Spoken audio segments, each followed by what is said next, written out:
আমি আগে ভাবতাম 30,000 বার ইস্তেগফার করা কিভাবে সম্ভব।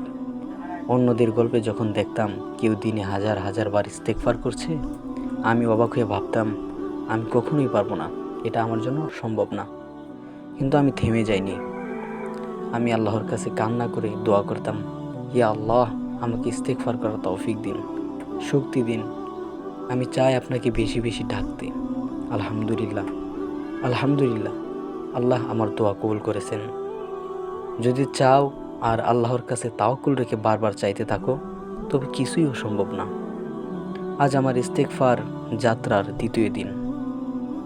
প্রথম দিনে পড়েছি 35,000 বার ইস্তেগফার, দ্বিতীয় দিন পড়েছি 40,000 বার, সাথে শুনেছি সূরা বাকারা 2 বারও।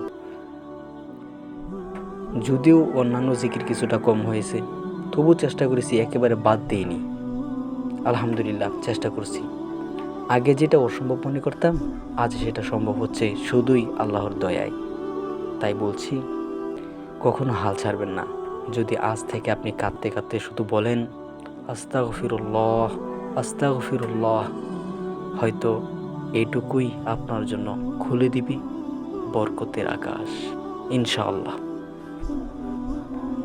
এই সম্পর্কে দেখেন অন্যান্যরা কি বলে। এমডি মুসাব ইয়াসিন ব্যাপারী তিনি বলছেন সম্ভব ইনশাআল্লাহ।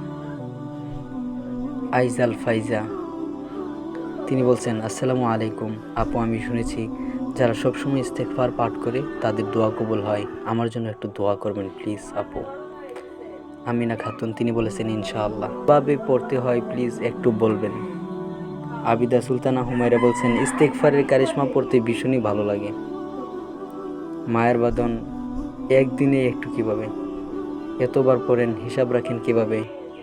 বন্যা আক্তার বলছেন ইনশাআল্লাহ। গালিব হাসান চৌধুরী বলছেন ইনশাআল্লাহ, আল্লাহ আমিও করব আজ হতে।